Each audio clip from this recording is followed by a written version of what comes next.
ನಮಸ್ತೆ ರೈತ ಬಾಂಧವರೇ. ನಮಸ್ತೆ ಸರ್. ಸರ್ ತಮ್ಮ ಹೆಸರು? ನಮ್ಮ ಹೆಸರು ಅಜ್ಜಯ್ಯ ಅಂತಂದೇಳಿ. ಅಜ್ಜಯ್ಯ ಯಾವ ಊರು ಸರ್ ತಮ್ಮ? ಹಳೆ ರಂಗಾಪುರ, ಚಿತ್ರದುರ್ಗ ತಾಲೂಕು ಭರಮಸಾಗರ ಹೋಬಳಿ ಹಳೆ ರಂಗಾಪುರ. ಹಳೆ ರಂಗಾಪುರ. ಸಿರಿಗೆರೆ ಸಿರಿಗೆರೆ ಪಕ್ಕ ಪಕ್ಕ. ಹ್ಞೂ ಸರ್, 1 ಕಿಲೋಮೀಟ್ರ್ ಆಗುತ್ತೆ ಸರ್. ಒಟ್ಟಾರೆ ಟೋಟಲ್ ಎಷ್ಟು ಎಕರೆ ತೋಟ ಮಾಡಿದ್ದೀರಿ? ನಮ್ಮದು 2 ಎಕರೆ ಇದೆ ಸರ್. ನಮ್ಮದು 2 ಎಕರೆ. 2 ಎಕರೆ. 2 ಎಕರೆಗೆ ಈ ಸದ್ಯಕ್ಕೆ ಫಸಲಿಗಿರೋದು ಒಂದು 800 ಗಿಡ. 800 ಗಿಡ ಬಂದಿದೆ ಸರ್. ಸರ್ ಲಾಸ್ಟ್ ಇಯರ್ ಫಸಲ್ ಎಷ್ಟು ಸರ್? ನಮಗೆ 150 ಕ್ವಿಂಟಾಲು ಹಸಿ ಅಡಿಕೆ ಆಗಿತ್ತು. 150 ಕ್ವಿಂಟಲ್ ಹಸಿ ಅಡಿಕೆ ಬಂದಿದೆ ಸರ್. ಇದು ಈ ಸಲ ನೀವು ಡಿಸೈಡ್ ಆಗಿಲ್ಲ? ಇಲ್ಲ. ಈಗ ಡ್ರಾಪಿಂಗ್ ನಿಮ್ಮ ತೋಟದಾಗ ಐತಾ ಸರ್? ಮೊದಲು ಭಾಳ ಡ್ರಾಪಿಂಗ್ ಹಾಕಿತ್ತು.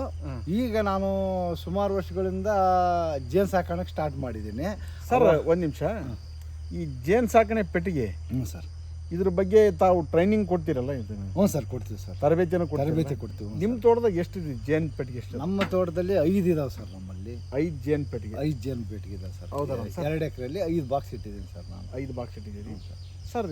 ಇದು ಒಂದು ಕಡೆ ಹೇಳ್ತಾರೆ ಏನಂತ ಹೇಳಿದರೆ, ಜೇನಿನ ಸಂತಾನ ಅಂತ್ಯ ಆಯಿತು ಅಂದರೆ ಪ್ರಪಂಚ ಪ್ರಳಯ ಆಗುತ್ತೆ ಅಂತ. ಅದು ಈಗ ಸುಮಾರು ವರ್ಷಗಳ ಹಿಂದೆ ಒಬ್ಬ ಸೈನ್ಸಿಸ್ಟ್ ಬರೆದಿಟ್ಟು ಬಿಡೋದಾರೆ ಸರ್. ಅದನ್ನು ಏನಂತ?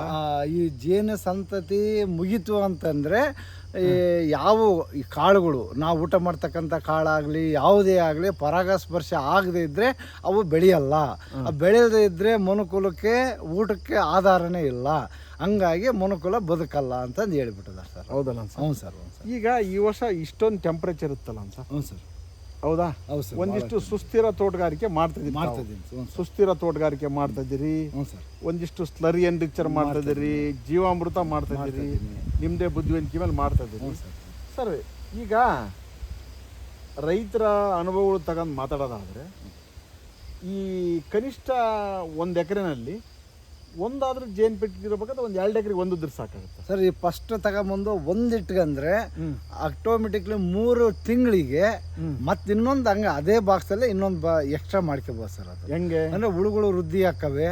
ಆವಾಗ ಇನ್ನೊಂದು ಖಾಲಿ ಬಾಕ್ಸ್ ಇಟ್ಕೊಂಡು ಇದ್ರಗಳು ಇರ್ತಕ್ಕಂಥ ಒಂದು ಬಾಕ್ಸಲ್ಲಿ 8 ಫ್ರೇಮ್ ಇರ್ತವೆ. ಆ ಫ್ರೇಮನ್ನ 4 ಫ್ರೇಮನ್ನ ಇನ್ನೊಂದು ಖಾಲಿ ಬಾಕ್ಸ್ ಹಾಕೊಂಡ್ರೆ ಇನ್ನೊಂದು ಆಟೋಮೆಟಿಕ್ಲಿ ಇನ್ನೊಂದು ಬಾಕ್ಸ್ ರೆಡಿ ಆಗಿಬಿಡ್ತೈತೆ. ಹೌದಲ್ಲ? ಹ್ಞೂ ಸರ್. ಹ್ಞೂ ಸರ್. ಸರ್, ಒಬ್ಬ ರೈತ ಒಂದು ಬಾಕ್ಸ್ ಮಾತ್ರ ತಂದಿಟ್ಕೋಬೇಕು. ನೀವು ಇಲ್ಲಿ ಪಪ್ಪಾಯಿನೂ ಮಾಡಿದ್ದೀರಲ್ಲ? ಹ್ಞೂ ಸರ್. ಎಷ್ಟು ಗಿಡ ಐತೆ ಸರ್? ಸರ್ ಒಂದು 150 ಗಿಡ ಐತೆ ಸರ್. ಮತ್ತು ಬೇರೆ ಏನು ಗಿಡ ಐತೆ ಸರ್? ಬೇರೆ ಹಣ್ಣಿನ ಗಿಡ ಅದ. ಹಲಸಿನ ಗಿಡ ಐತೆ, ಮಾವಿನ ಗಿಡ ಐತೆ, ನೇರಳೆ ಗಿಡ ಐತೆ, ಹುಣಸೆ ಗಿಡ ಐತೆ. ಇದ್ರಾಗ ನೇರಳೆ ಬಿಡ್ತೈತೆ ಸರ್? ಈ ಸರಿ ಭಾರಿ ಸುಮಾರು ಒಂದು ಕ್ವಿಂಟಲ್ ಗಟ್ಟಲೆ ಬಿಟ್ಬಿಡು ಸರ್. ಎಷ್ಟು ಗಿಡ ಐತೆ? 2 ಗಿಡ ಸರ್ ಇರೋದು. 2 ಗಿಡ ಸರ್. ಮತ್ತೆ ಇದು ಜಾಕ್ ಫ್ರೂಟು ಅವು ಒಂದೊಂದು 5 ಅವೊಂದು 3 ಗಿಡ ಅದ ಸರ್. ನನ್ನ 3 ಗಿಡ ಇದಾವೆ. ಮತ್ತೆ ಬೇರೆ ಏನು? ಬೇರೆ ಪಪ್ಪಾಯ ಐತೆ. ಆಮೇಲೆ ವಾಟರ್ ಆಪಲ್ ಒಂದು 2 ಗಿಡ ಅದಾವೆ. ಬಿಡ್ತದವ? ಹ್ಞೂ ಸರ್, ಬಿಡ್ತದೆ ಸರ್. ಈ ಸರಿ ಬಿಡ್ತದ? ಒಟ್ಟು ತಿಂತಾ ಇದೀರಿ? ಹ್ಞೂ ಸರ್, ತಿಂತಾ ಇದೀವಿ ನಾವು. ಬೆಳ್ಕೊಂಡು ನಮ್ಗೆ ಏನು ಬೇಕಾದ್ರೆ ತಿಂತಾ ಇದೀವಿ ನಾವು. ಇದನ್ನೆಲ್ಲ ಸರ್ ಕೃಷಿ ಅನ್ನೋದು? ಹ್ಞೂ ಸರ್. ಕೇವಲ ರೈತ ಮುಂದೇನಾದ್ರು ಈ ತೋಟದಾಗ ನೀವೇನಾದ್ರು ಏನೋ ಬೇರೆ ಏನಾದ್ರು ಬೆಳೆ ಮಾಡ್ಬೇಕಂತ ಐತೆ ಏನಾದ್ರು ತಲೆ? ಸರ್, ನನಗೆ ಈಗ ಇದನ್ನು ಕೋಕೋ ಹಾಕುವಂತಂದರೆ ಕೋಕೋ ಹಾಕಕ್ಕೆ ನನಗೆ ಇಷ್ಟ ಆಗ್ತಿಲ್ಲ. ಅದು ಕಾಡು ಪ್ರಾಣಿಗಳಿಗೆ ಭಾಳ ಪ್ರಿಯವಾದಂಥ ಆಹಾರ. ಹಂಗಾಗಿ ನನಗೆ ಅದು ಆಗ್ತಿಲ್ಲ. ಏನೋ ಜಾಕಾಯಿ ಆ ಥರ ಏನಾರ ಮಾಡೋಣ. ಆಮೇಲೆ ಮೊನ್ನೆ ಸುಮ್ಮನೆ ಶಾಂಪಲ್ಗೆ ಒಂದು 10 ಯಾಲಕ್ಕಿ ಗಿಡ ತಂದು ಹಾಕಿದ್ದೀನಿ. ನೋಡೋಣ. ನಲ್ಲೆಹಣ್ಣಿ ಗ್ರೀನ್ ಗೌಡೆ ತಂದು ಹಾಕಿದ್ದೀನಿ. ಅದು ನೋಡೋಣ ಹೆಂಗೆ ಬರ್ತೈತಿ ಅಂತ. ಜಾಕಾಯಿ ತಂದಿದ್ರ? ಇಲ್ಲ, ಜಾಕಾಯಿ ಅಂತ ತಂದಿಲ್ಲ ಸರ್. ನಾವು ತಂದಿದ್ದೇವೆ ಗಿಡ. ಹಾಂ ಸರ್. ಹೌದು ಏನು ಸರ್? ಈ ಸಲ ಹಾಕೋಣ ಅಂತಂದು. ಅದೇ ಸರ್, ನಾನು ನೆಕ್ಸ್ಟ್ ಏನಾರ ಅದನ್ನ ಪ್ಲ್ಯಾನ್ ಮಾಡ್ತೀನಿ ಸರ್ ನಾನು. ಅಲ್ಲ, ಒಳ್ಳೇದು. ಈಗ ಸಮಗ್ರ ಕೃಷಿಗೆ ಹೋಗೋದು, ಯಾಕಂದ್ರೆ ಈಗ ಅಡಿಕೆ ಪ್ರದೇಶ ಜಾಸ್ತಿ ಆಗ್ತಿರೋದ್ರಿಂದ ಸಮಗ್ರ ಬೆಳೆ ಪದ್ಧತಿಗೆ ಹೋಗೋದು ಉತ್ತಮ ಅಂತ ಸರ್. ಅಡಿಕೆ ಸುಮಾರು ಅಂತಂದರೆ ಪ್ರತಿಯೊಬ್ಬರು ಅಡಿಕೆ ಅಂತ ಹೋಗ್ತಾ ಇದ್ದಾರೆ.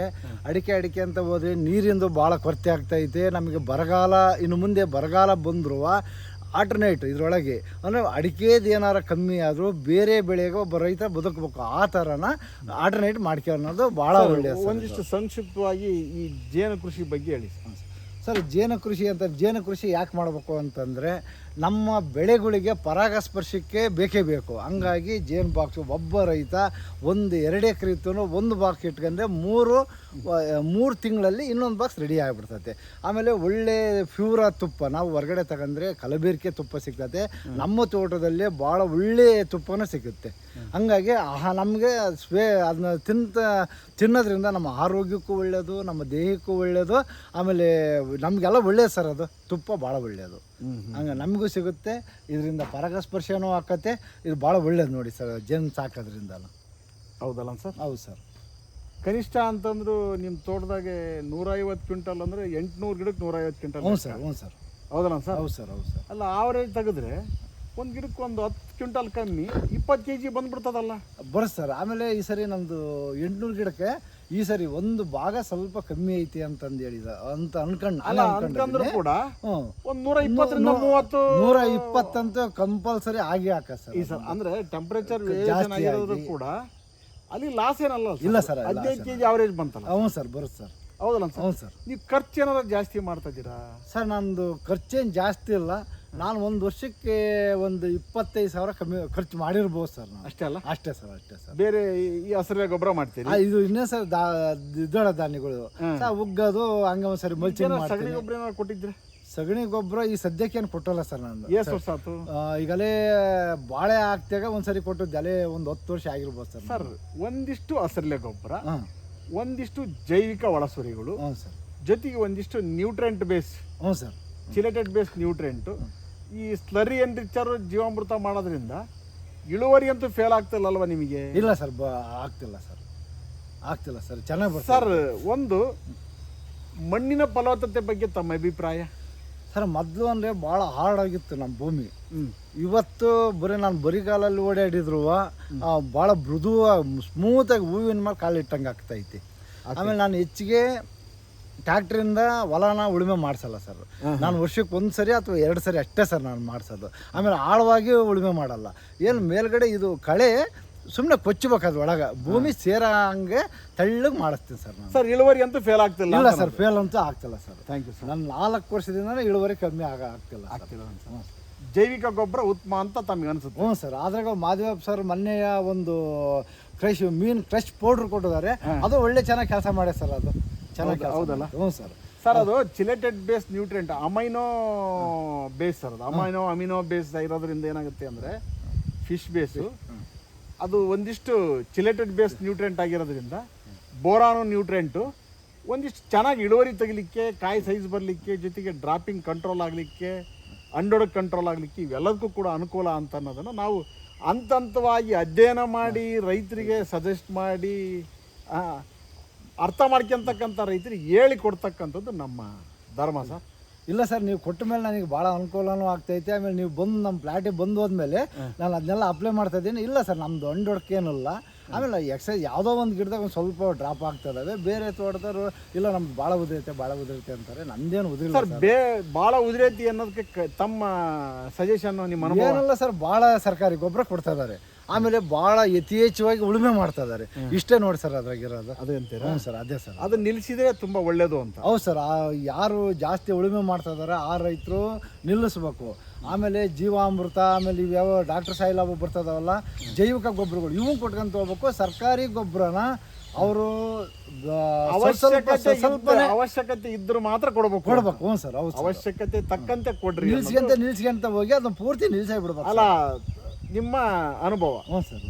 ಸರ್, ಟೆಂಪ್ರೇಚರ್ ಜಾಸ್ತಿ ಇರೋದ್ರಿಂದ ಇಳುವರಿ ವ್ಯತ್ಯಾಸಗಳು ಮುನ್ನ, ಜೊತೆಗೆ ಅತಿಯಾದ ರಸಗೊಬ್ಬರ ಕೊಟ್ಟರು ಕೂಡ ಈ ಟೆಂಪ್ರೇಚರ್ ಇದೆಯಲ್ಲ ಸರ್, ಹ್ಞೂ ಸರ್, ತಾಪಮಾನ, ಈ ಮಣ್ಣು ಕೂಡ ಡ್ರೈ ಆಗ್ತಾ ಹೋಗುತ್ತಲ್ವಾ? ಹೌದು ಸರ್, ಆಗುತ್ತೆ ಸರ್.